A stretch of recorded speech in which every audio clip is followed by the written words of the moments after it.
तो अब हम इसको मिस फायर एनालिसिस करते हैं फ्यूल इंजेक्टर इग्निशन कॉयल की इंटरमिटेंसी की वजह से।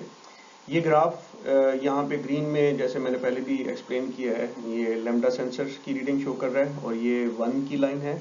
और ब्लू वाली जो लाइन है ये डाउन स्ट्रीम सेंसर जो कि ऑक्सीजन सेंसर है इस गाड़ी में, उसकी रीडिंग शो कर रहा है। और ब्लू में अगर आप यहाँ पे आप देखें तो ये 0.45 की फिगर है और ये स्ट्रेट लाइन 0.45 की है।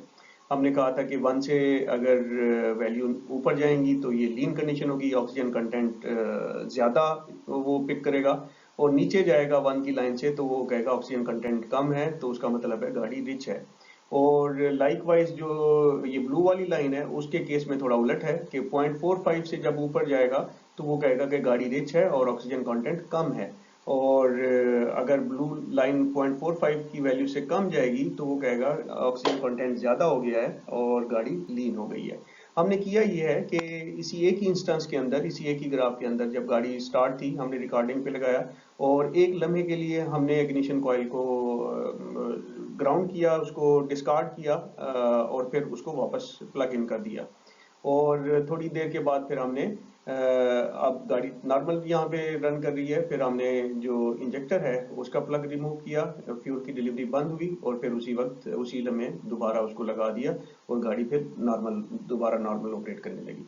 अब हम इसको एनालाइज करते हैं। अब जबकि इग्निशन कॉइल यहाँ पे डिस्कनेक्ट हुई है या ग्राउंड हुई है और उसने फायर स्पार्क प्लग ने फायर नहीं किया, तो ऑक्सीजन जो कंटेंट है सिलेंडर के अंदर और फ्यूल है वो एज इट इज बाहर एग्जॉस्ट में निकलेगा। और जो अपस्ट्रीम सेंसर है जो उसमें उसने देखना, उसने फ्यूल को नहीं देखना, उसने ऑक्सीजन की क्वांटिटी को देखना है। वो कहेगा ऑक्सीजन कंटेंट ज्यादा है, तो ऑक्सीजन कंटेंट ज्यादा का मतलब ये है कि वो कहेगा गाड़ी लीन चल रही है, वो वैल्यू को 1 से ऊपर कर रहा है। अब जब ये कंटेंट फ्यूल और ये ऑक्सीजन का ज्यादा कंटेंट कैटालिटिक कन्वर्टर में गया, वहां पे टेम्परेचर चूंकि 400 से 600 डिग्री चार्ली चल रहा था तो फ्यूल वहां पे बर्निंग शुरू हो गई। जब वो बर्न हुआ फ्यूल वहां पे तो ऑक्सीजन कंटेंट वहां पे कंज्यूम हुआ है। जब कंज्यूम हो गया है तो जैसे ही कैटालिटिक कन्वर्टर से वो गैसेस बाहर निकलेंगी एग्जॉस्ट वाली, तो जो डाउन स्ट्रीम सेंसर है वो देखेगा ऑक्सीजन कंटेंट ये तो कम है कंटेंट। जब कम कम है तो उसको गाड़ी मिलेगी लीन। और वो क्या करे, सॉरी, उसको गाड़ी जब उसको कंटेंट कम मिलेगा तो, सॉरी मैं कह गया गाड़ी लीन मिलेगी, नहीं, कंटेंट जब कम हो गया तो गाड़ी रिच फ्यूल कहेगी कि फ्यूल रिच हुआ है।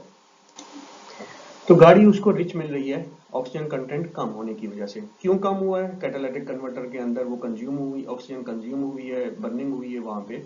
तो इसी वजह से आपको नैरो बैंड सेंसर आपको रिच शो कर रहा है।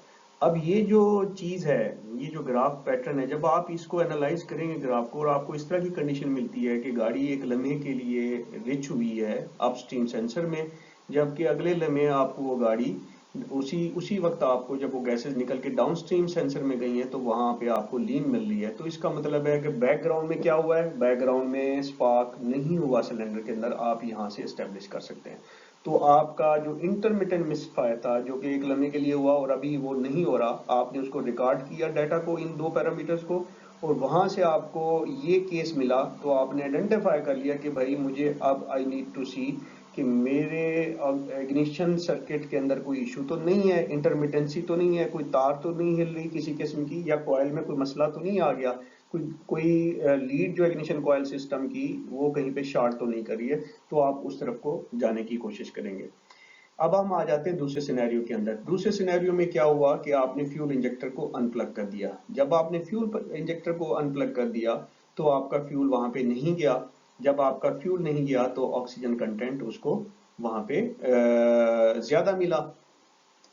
जो अपस्ट्रीम सेंसर को जब ऑक्सीजन कंटेंट ज्यादा मिलता है तो ऑब्वियसली उसने कहना है कि ये लीन है, तो उसने वैल्यू वहां पे 1 से बढ़ा दी। तो 1 से यहाँ पे ग्रीन की वैल्यू बढ़ गई। अब जैसे ही यही कंटेंट चला गया उसके अंदर कैटालिटिक कन्वर्टर के अंदर, तो कैटालिटिक कन्वर्टर टेम्परेचर था, वहां पे फ्यूल कोई नहीं है, कोई बर्निंग नहीं हुई, और बल्कि उसने जो ऑक्सीजन वो प्रोड्यूस करते हैं रिएक्शन हाई टेम्परेचर के उसके अंदर, तो उसमें फिर further kind of oxygen add हो गई। तो जो आपका डाउनस्ट्रीम सेंसर था उसने देखा कि भाई ऑक्सीजन तो अभी बहुत ज्यादा आ गई है। जब ऑक्सीजन बहुत ज्यादा आ गई है तो इसका मतलब है क्या कंडीशन है गाड़ी की, वो क्या कंडीशन कंप्यूटर को बताएगा कि गाड़ी बहुत ज्यादा लीन आ रही है। और वो क्या करेगा 0.45 की जो वोल्टेज वैल्यू उससे काफी नीचे ले आएगा, जो कि शो करेगी कि गाड़ी लीन चल रही है। अगर आप इसको देखें तो अगर आपको ग्राफ के एनालिसिस के दौरान इस तरह का सिनेरियो मिलता है, जो ग्राफ आपने रिकॉर्ड किया है जब इंटरमिटेंसी हुई फ्यूल इंजेक्टर की, तो आपको बिल्कुल क्लैरिटी के साथ ये चीज असर्टन हो जाएगी, मालूम हो जाएगी कि ये जो मिसफायर इंटरमिटेंट हो रहा है, किसी किसी वक्त हो रहा है, वो बेसिकली किस वजह से हो रहा है, फ्यूल की डिलीवरी की वजह से।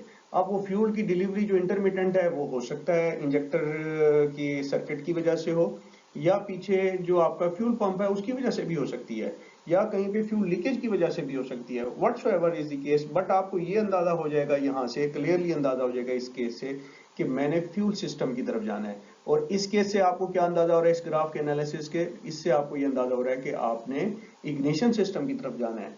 तो ये एनालिसिस की बहुत बड़ी हेल्प है कि आपने कोई गाड़ी नहीं ओपन की, किसी किस्म की मेंटेनेंस नहीं की, सिर्फ आपने काम ये किया है कि स्कैनर अटैच किया है, गाड़ी को टेस्ट रन पे ले गए हैं, गाड़ी ने मिसफायर किया है, आपने गाड़ी रोकी है और उस रिकॉर्डेड डाटा को बैठ के 15 से 20 मिनट लगा के उसको एनालाइज किया है।